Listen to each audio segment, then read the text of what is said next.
Hey, my name's TC Burr. Welcome to Yet, a podcast created to encourage you to get your goal or idea out of your head and into reality. On this podcast, you'll hear stories, encouragements, tips, and ideas to help you write your book, start your business, launch your podcast, or whatever it is you hope to accomplish. Because it's not that you haven't done it, it's just that you haven't done it yet. My guest today is Jennifer McCluskey. Jennifer, I'm so glad you've joined the podcast. There are so many ways that I could describe who you are and what you do, but I think the best way would actually be to let you tell folks kind of a little bit about your background, who you are and what you do. Oh, thank you, TC. So I am a career coach, consultant, and strategist. And I work with people who are struggling to identify what they want to do and what they can do, and then communicate it. That's kind of the best way that I say it. And I've found, but from my own background and my own personal experience, that that's about 80% of the population. So I niche down a little bit to helping with what I call like new and renewing professionals. So I'm a independent career coach for people who are in career transition. I also help you if you are just wanting to be more successful and more happy and have more meaning in your career. And then I also go into organizations and help people take ownership of their careers. Okay. So the people who would contact you, if someone is, you mentioned new in their career or renewing. Mm-hmm. I love that. So it's not just people who are kind of fresh out of school looking to figure out what they want to be when they grow up. It's people throughout all stages in their careers who kind of want to refresh, renew, rethink career, job, all of that, right? Yeah. Well, TC, I love how you said, people who are trying to figure out what they want to be when you grow up, because I struggled with that question and with that concept for forever. And I have a real belief that none of us ever can or should figure out what we want to be when we grow up. And so we are always renewing. So anyone who feels like they are feeling stuck and there's just something that they know that they want to do, but can't quite put their finger on it, can't bring themselves to take that next move, or are having trouble explaining it to a potential or an existing customer, employer, manager, that's where I love to come in, when people are stuck and frustrated and motivated. Awesome. So how did you end up letting this be the thing that you do? Like, is this where you started when you started off in your career? Is this like you knew this was the direction you wanted to go and that's where you took off? Or have you always been this way? Or kind of talk some about your journey and how you got to where you are now and maybe what's next for you? Oh, well, that's a great question. So no, I had no idea that this was even a thing. I will say that I have always been someone who loved to teach, loved to give advice, which is actually not what coaches do. But when I go back to my earliest childhood, I had an aunt who had a size 4 shoe as an adult. And so she gave me all of her little hand-me-down high heel shoes. And I would walk around, put them on, and teach my stuffed animals. And that's how I turned out. That's how I studied. I had a marker board and I taught my stuffed animals. And then my mom this is going to really date me, she had an old, to my credit, old electric typewriter. And I would go up to the attic because I love the way that the keys, if you've never typed on a real typewriter, it's pretty satisfying. And I would type advice columns to no one, At what so age that being were you? said, yeah, I don't know. How old can you be when you hunt and peck to type? I guess 10, 11, Awesome. and they're just sheets of paper that are lost to history now. But so I always knew that I loved that. But no, I mean, I have been so many different things. I did not find career coaching until I was in my early 40s. Wow. Okay. So that really fits right in with kind of what I'm going for with this podcast. So I think I've shared with you in prior conversations, this is all about people who are who have a vision or a goal, but for whatever reason, they haven't kind of taken action on things. And it can be anything, right? It could be reinventing their career. It can be even like a fitness goal or something like that. But in my specific context, it's often the people that I've talked with, it's often around career. It's around work. People who are in their 30s, 40s, 50s, and they're realizing like there's something else I want to try, something else I want to do. What would you say to someone someone who's maybe a little bit further along in their career, maybe they're in their mid 40s, early 50s, and they've been working a job, they've been kind of following a track for most of their adult life, and they're starting to wonder like, maybe I should write that book I've always wanted to write. Maybe I should go switch industries and do something completely different that I never would have thought was possible before, but I've kind of got this sense that maybe now's the time. Like, what would be your kind of general advice to that person who's coming to you with those kind of ideas and those kind of thoughts? I would say try it out. And by try it out, I don't mean sell the house, quit your job, buy the bakery that you always thought that you wanted. I mean, write a chapter. Talk to someone who's doing something that you want to do. Take a part-time job, seeing what it's like to get up at 4 a.m. and baking. Just try it. And you're not making a lifetime permanent decision that requires as much courage or skill or perfection that we all think it does, TC. I mean, we just need to take a step in the right direction. And when we do that, the tiniest step, we may figure out, wow, that actually isn't what I want to do. And I've had times like that where I thought I had a dream, and if I hadn't tried it, I would still be regretting it. I tried it, and I was like, you know what, that wasn't that great. And then, with the case where I am now, the more I tried it, the more I liked it, the more my curiosity went, the more, positive feedback internally, externally I got. But it doesn't have to be a pivotal moment where you throw out everything that you did before and cash all of your chips into one basket, or some horribly mixed metaphor that I just did. But I love that. So you're talking about just trying it out. Take a step, go a little bit down the path and just see what it's like. And even one of the examples you gave was just talk to somebody who's in that field. Get a kind of picture of what a day in the life really would be to get up at 4 a.m. and do the bakery or what, right? Like, I love that, because for me, for the longest time, I had this kind of like binary perspective of, I can keep doing the corporate job. I can, do my 9 to 5 and do that forever and never, ever write the book, start the podcast, do all these other great things that I wanted to do.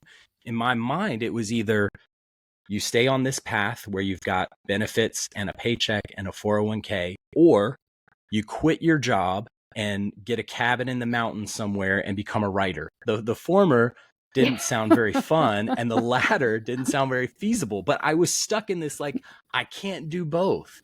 And then the biggest mindset shift for me was when I got to the point where I said, you know what? The only thing that's keeping me from being a writer is the fact that I haven't written anything. And so I did, like, and it probably was you who gave me this advice. Just do it. Just try it. And it's amazing how, sometimes you go a little bit down that path and you realize, ooh, this is not as fun as I thought it was. But sometimes you take that one step, and then that leads to another step and the next step and the next step. And before you know it, you've walked a mile and you're already barreling down a path towards something awesome. So I love that perspective. Thanks for sharing that. You gave me some great vocabulary there of just kind of the binary perspective. Can I steal that from you? Take it. It's yours. You have to give me credit the first 3 times, but then after that, it's yours forever. All right. I can live with that. So if in your opinion, because I know a lot of people, just in my own circles and probably I would imagine even wider beyond that, there are a lot of people who maybe are unsatisfied with where they are career-wise. Maybe they need some help. Maybe it could be something as simple as just, hey, I want to update my resume. I don't know how to do that, because that seems to change all the time. Like, what used to be a good resume 10 years ago is probably not a good resume now. Or maybe they're just thinking about a whole different change. So what, in your opinion, makes for a good coach, if someone's looking for a coach or a career consultant, somebody like you who has kind of this motivation and these ideas and this service that you're able to offer, what makes somebody like you good at what they do? What are some of the things that you would encourage people to look for in a coach? Great question. Well, I called myself a coach, a consultant, and a strategist. And the real difference between a coach and a consultant, and this is a purist definition, but it's one that I do stick to, is a coach is someone who is a professional listener, a professional thought partner, and a professional question asker. One of the biggest tenets that I have and I stick to is that my clients are the experts in their own lives, and they have almost all of the resources that they need to solve their own problems. A consultant is someone, whether it's a career consultant or anything, that has professional expertise, subject matter expertise in something. And so I do have subject matter expertise in writing a resume. I'd be really careful about working with a coach because it's not a regulated industry. You can call yourself a coach just by writing those 5 letters after your name, right. That's all it takes. But I would be really careful to sign up for someone who says they have the key to success if you followed their program. Yeah. A coach is someone who is going to pay attention to what success means to you, what your goals are, and partner with you to help you take control of that. I love that. I even think about, like, in my own background with sports, like a coach doesn't do the job for you. He or she doesn't give you this formula to success where if you do these 3 things, you're going to, they draw out what's already there. They encourage. So one of the things I was going to tell you, one of the things that I love about you and the relationship that we've had working together over the last several years is you are such a good encourager. So many times I would come to you as a client, and I would be struggling with something job related, and I would say, hey, I need help here. And you would just kind of push back and ask the question, well, what do you think you should do about it? Or what, like one of the things that you said, and I can't remember, you phrased it way more eloquently than I ever could. But one of the things that was really insightful was you gave me this exercise to kind of capture and write down those times at your job where you catch yourself having fun. Like, so there's, in any job, there's parts that are super fun, maybe parts that aren't as fun. But you said, hey, document where you find yourself having fun and really enjoying yourself at work, and see if you can identify some similarities or some themes that start to come out, like when you're doing this type of activity in this type of environment. And so I just love that idea of, like, you're not putting some new thing into your clients. You're kind of just drawing out the energy, the passion, the excitement, and the enthusiasm that's already there. So I love. Thank you. And, in terms of like entrepreneurship, because that is a new step that I'm taking, is going from working directly for an organization to trying to run my own business. And it can be really tempting to try to come up with something catchy and nichey and say, follow my 10-step program and I'll guarantee these successes. And so it's really helpful to be reminded, even from you, TC, that, every time I do that, I feel inauthentic and disingenuous.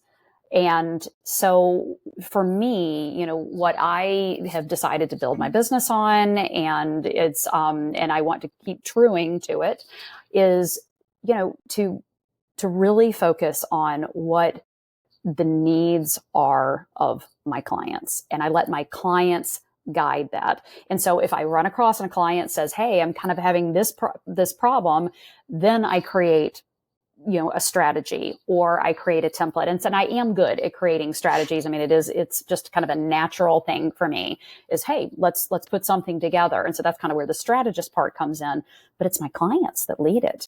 And that's such a fun way to just, you lead with need. I know I'm not the first person to ever say that. You follow the pain, you follow the need, and you say, okay, how can I help you get there? And how can I use what my gifts are to really meet a need that I see right in front of me? And you mentioned earlier that so much of who you're talking to, it comes down to vocation and occupation in your career. And, it's one of the most central things that all of us have to have. We need to have purpose, and we need to, have a way of putting bread on the table. And those are two of our most fundamental spiritual and physical needs. And when I see, I'm quoting from a Gallup poll, that 80% of the world is unhappy with their career situation, that is a huge need. And so I feel like I don't even have a choice now but to continue following it.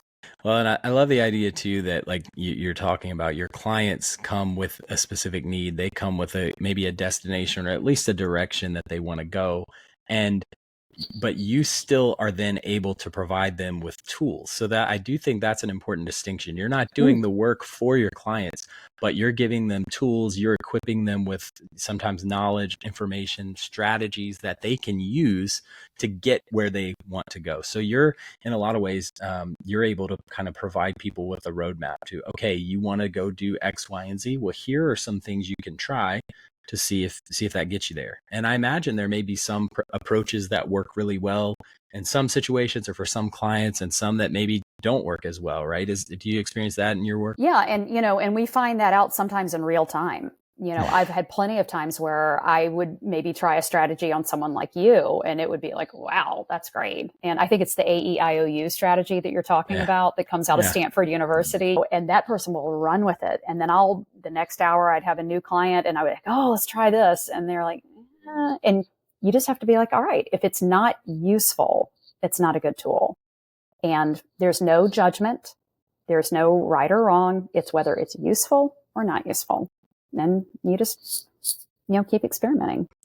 Yeah, because really, when you're talking about career path and some of these big decisions that people are trying to make, it really isn't a kind of one size fits all approach. And I'm glad you brought that up, because I cringe every time I'm on Instagram or LinkedIn and I see somebody in a video saying, hey, I've got it. I figured it out. Just, pay me, $500 and I'll tell you exactly how to go from, $50,000 a year to $1 million a year. I'm like, no, you don't. Like that doesn't exist. And, people are so kind of tempted by all these overnight success stories that you hear about. What I think oftentimes people don't realize, though, is that the overnight success that you see is actually like years and years of people trying things, failing, grinding it out, putting in the work, doing the reps, right? And then the success happens, then the big milestones happen. But yeah, I think it's great to kind of talk about there's not really a one size fits all. Every person is different. Every career is different. Every goal is different. Sometimes it's not as clear when you're in the day to day. You don't, you can't always see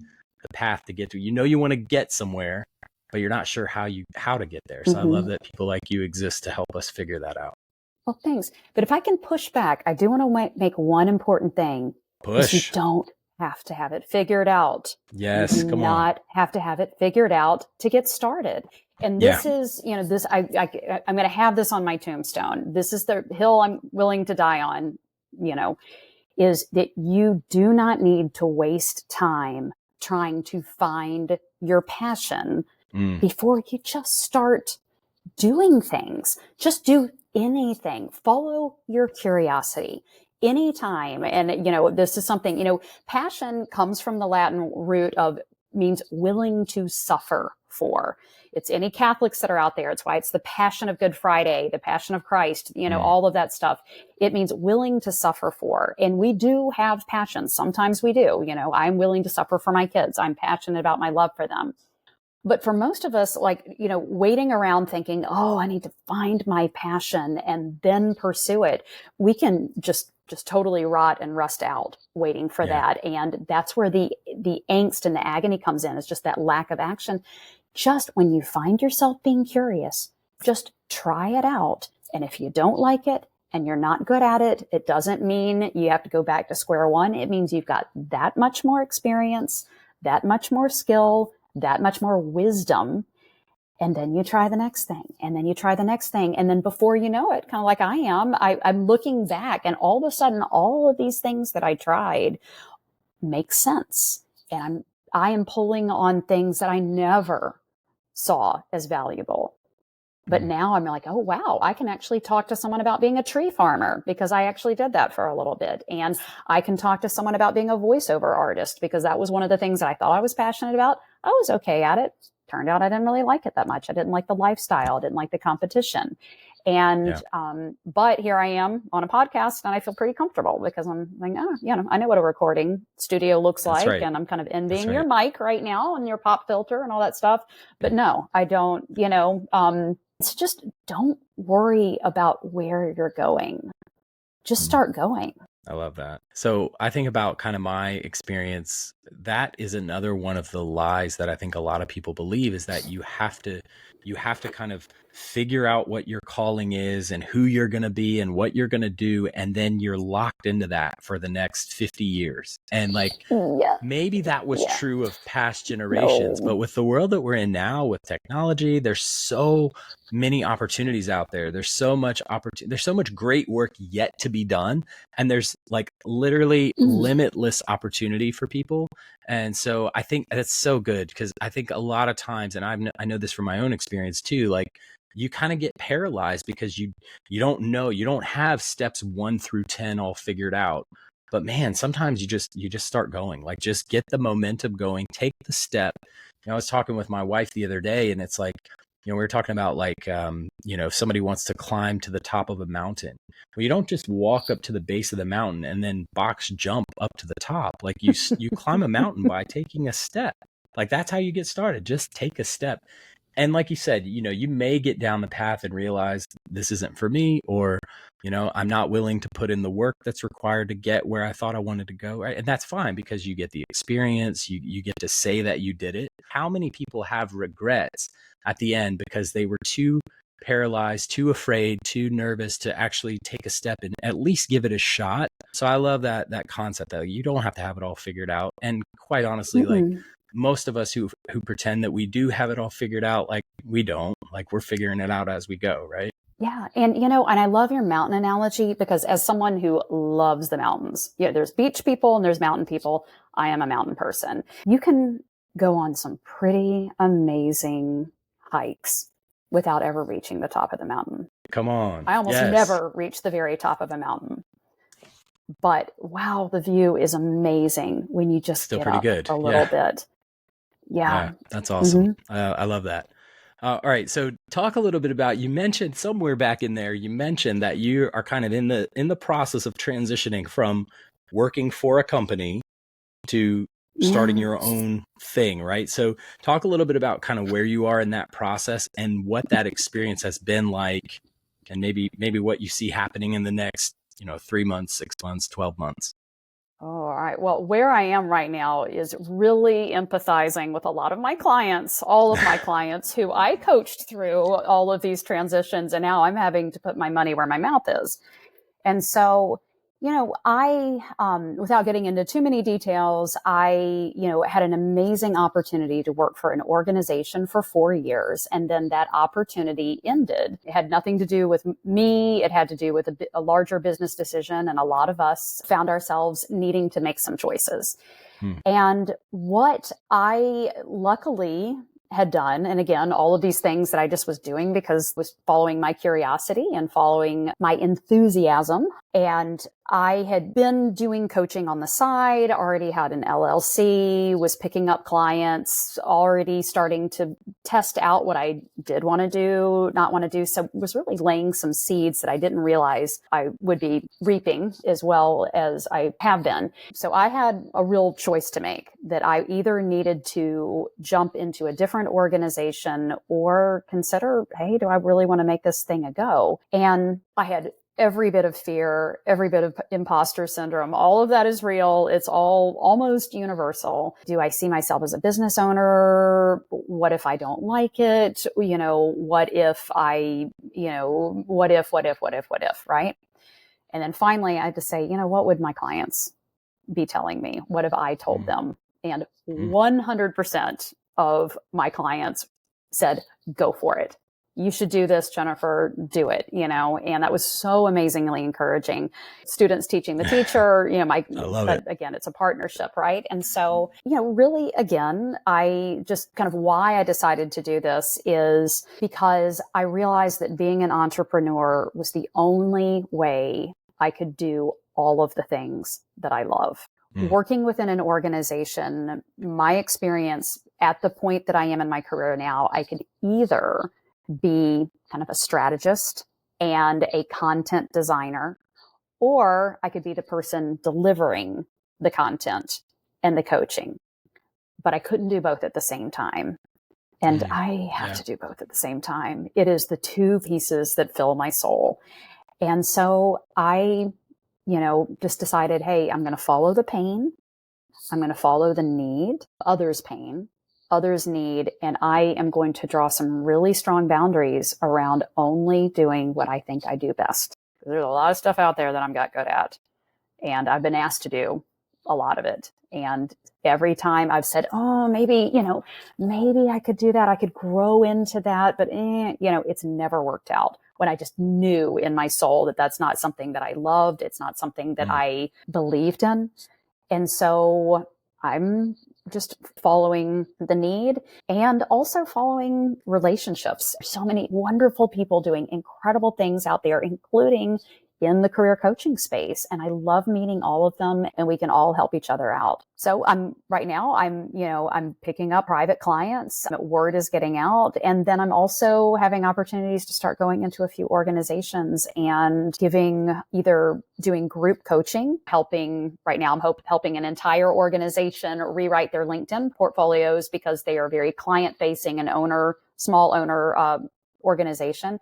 And then I also have had a chance to go into a major organization and give a keynote address about taking ownership over your career. And one of my real joys is helping people recognize and articulate their value to people. So yeah, it's super fun. I love it. I love it. Well, this is so exciting. You have always been such a good and encouraging person. I love talking with you. We do have to wrap it up here in a minute. I have a couple of questions left, so kind of rapid fire. And I know I'm putting you on the spot a little bit, but if you had a couple of recommendations, so these could be podcasts, books, whatever, things that would help people in the space that you live and work in, what would be I know you probably have 50,000 recommendations, but what would be your top 3 or 4? Like, if you only read one book, this has got to be on your list. I love Designing Your Life by Dave Evans and Bill Burnett. I think I might have mixed up there, but they are the Stanford University professors who came up with that AEIOU method that you liked so much. And it's applying design thinking to your life and your career. And so if you're at all there, that's one of my favorites. I love the book Range by David Epstein, which is a pretty thick book, but it's how generalists thrive in a specialist's world. So if anyone is wondering, I've done this and I've done that, and I have a lot of different curiosities, which I have a feeling is probably your audience, that is a great book for you. I'll start with those two. Those are great. Okay. Last, I don't know if I said I had 3 questions, but I have maybe at least just one more. Where can people find out about you? So if somebody it's a company or an individual wants to work with you, wants to kind of have you come in and help them with strategy, consulting, and coaching, how do they find you? Do you have a website, social media? What's the best way to get in touch with you? All right. Well, I am on LinkedIn, and my website is my name. So Jennifer McCluskey, that's MCCLUSKEY. .com. And that's where you can, learn about my philosophy, learn about my offerings, and hopefully just get a little encouragement. And you can also book a free 15-minute phone consultation just to find out if career coaching is right for you, and if there's any way that I can help you in just a quick, encouraging phone call. Jennifer, thank you so much. This has been such a joy and honor to talk to you. I'm super encouraged by the work that you're doing. I know other people will be too. Thank you so much for coming on the podcast. I hope you have a great day. Oh, TC, the honor is all mine, and you keep doing what you're doing, please. Thank you to the so many people who have listened and rated and reviewed the shows. I really appreciate all the encouragement you've sent my way. and please keep it coming. If you have questions or guests you think I should bring on, I would love to connect. You can send me an email at yetpodcast@gmail.com. Follow me on Instagram, it's yetpodcast, and please rate and review the show on Apple and Spotify. It means so much, and it helps other people connect with these great stories, encouragements, tips, and ideas. I want to read to you a review that I got recently from Brittany R. She says, "Just press play. This is a good one. Awesome podcast with very good practical tips and encouragement to get going with your goals and ideas." Thank you so much, Brittany, and thanks to you for listening to this week's episode. Until next time, keep working on your goals, and I'll see you soon.